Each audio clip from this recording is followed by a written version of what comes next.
বউকে নিয়ে এবং ছোট বড় ভাই বোনদেরকে নিয়ে চলে আসলাম বগুড়া বিখ্যাত একটি পার্কে, মোমোইন পার্ক। বাংলাদেশের বগুড়া জেলার ভিতরে অনেক বিখ্যাত একটি পার্ক। আর এই পার্কে নিয়ে আসলাম কাকে কাকে, অবশ্যই ভিডিও দেখতে পারবেন। হ্যালো এভরিওয়ান, আসসালামু আলাইকুম। আশা করি আপনারা সবাই ভালো আছেন। তো আপনার তো আমিও ভালো আছি।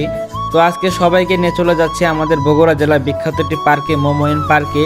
আর এটা বাংলাদেশের ভিতরে খুব বিখ্যাত হয়ে গেছে। আর এটা হচ্ছে আমাদের একটি গর্ব বলা যায়। এর কারণ হচ্ছে আমাদের বগুড়া জেলায়, আমাদের একটি ছোট্ট একটি শহরে আমাদের এত সুন্দর একটি পার্ক হবে এটা ভাবাই যায় নাই। তো অনেক ভালো একটি পার্ক। আর এখানে এমন কোনো সেলিব্রিটি নাই যে আসে নাই। তো এর কারণে আমরা যাচ্ছি। তো আমরা বাসা থেকে বেরো গেলাম সেনজি নিয়ে। আর এই সেনজিটা ভাড়া করেছিলাম আমরা 1000 টাকা দিয়ে একদিনের জন্য রিজার্ভ। আমরা সব বিচ্ছু বাহিনী একসাথে হয়ে আমরা ঘুরতে যাচ্ছি। আর এখানে আমরা একা একা যাচ্ছি আমাদের ছোট ভাই বোন এবং বোনকে নিয়ে। তো এখানে যাওয়ার পরে যদি নাকি অনেক গরম ধরছিল। আর এই গরমের জন্য আমরা ওয়াটার কিংডমে ঢুকি। তো ওয়াটার কিংডমে ঢুকতে না ঢুকতে সে ঝাঁপ দিয়ে পানির ভিতরে পড়ে যায়। আর ওখানে যায় সে গোসল দেয়। তার দেখা দেখে আমরা নেমে পড়ি। তো নামার পরে অনেক আনন্দ করি। এখানে দেখতে পাচ্ছেন জ্যোতি খুবই খুশি। এই কারণ হচ্ছে ঢাকা শহরেতে এরকমভাবে তাকে খোলামেলা জায়গায় নিয়ে যাওয়া হয় না। আর গ্রামে যাওয়ার পর খোলামেলা পরিবেশ, অনেক ভালো একটি পরিবেশ। আর ওখানে সিকিউরিটি বলতে অনেক অসাধারণ একটি সিকিউরিটি। ওখানে কোনো ধরনের ইপটিজিং বা কোনো ধরনের হ্যারাসমেন্টের কোনো ধরনের সমস্যা নাই। যদি সমস্যা হয়ে থাকে আপনাদের ওখানে সিকিউরিটি আছে।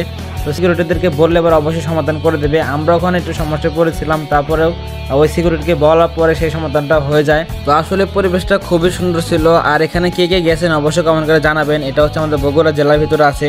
আর যারা যেতে চান তারা আমাকে নক করবেন, আমি তাদেরকে ডিটেলস বলে দেবো যে কীভাবে যেতে। গোসল করতে গিয়ে আমার খুবই টেনশন হচ্ছে যে আমার বাসা গেলে যে কী পরিমাণে জ্বর আসবে, সেটা ভেবে আমার গোসল করতে আর মন চাচ্ছে না। তারপরে ওদের জোরাজোরিতে আমার ভেস্তে হচ্ছে। আমি ভিডিও বানাচ্ছি, পানিতে চুপ নামতেছি উঠতেছি, এই কারণে আমার ভয় হচ্ছে। তারপরে আমি অনেকক্ষণ ভেজছিলাম, প্রায় 3 থেকে 3.5 ঘন্টা আমরা পানির ভিতরে ছিলাম। আর 3 থেকে 3.5 ঘন্টা থাকার পরে আমার খুব ঠান্ডা লেগে গেছিলো তখনই। তো তারপরে যে আমার ওই সময়টা আমি যখন ফার্মেসিতে যাই, ফার্মেসি যাওয়ার পর একটা ওষুধ নেই, নাপা খাই। নাপা খাওয়ার পর আমরা ওখান থেকে বের হয়ে যাই। আর ওখান থেকে ওয়াটার কিংডম থেকে বের হওয়ার পরে আমরা বাইরে চলে আসি। আর এটা হচ্ছে সেই মোমোইনের ভিতরে ইকো পার্ক বলে একটা জায়গা আছে। সেখানে আমরা এখানে ফ্রিতে ঘুরতেছি। আর এখানে কি কি আছে সেগুলো দেখতেছি। আসলে এটা কখনো যায়নি, যার কারণে আমরা এখানে ঘুরে ঘুরে দেখতেছিলাম। আর তারপরে আমরা চলে উঠি একটা গাড়িতে। আর এই গাড়ি হচ্ছে একটা মহিলা চালায়।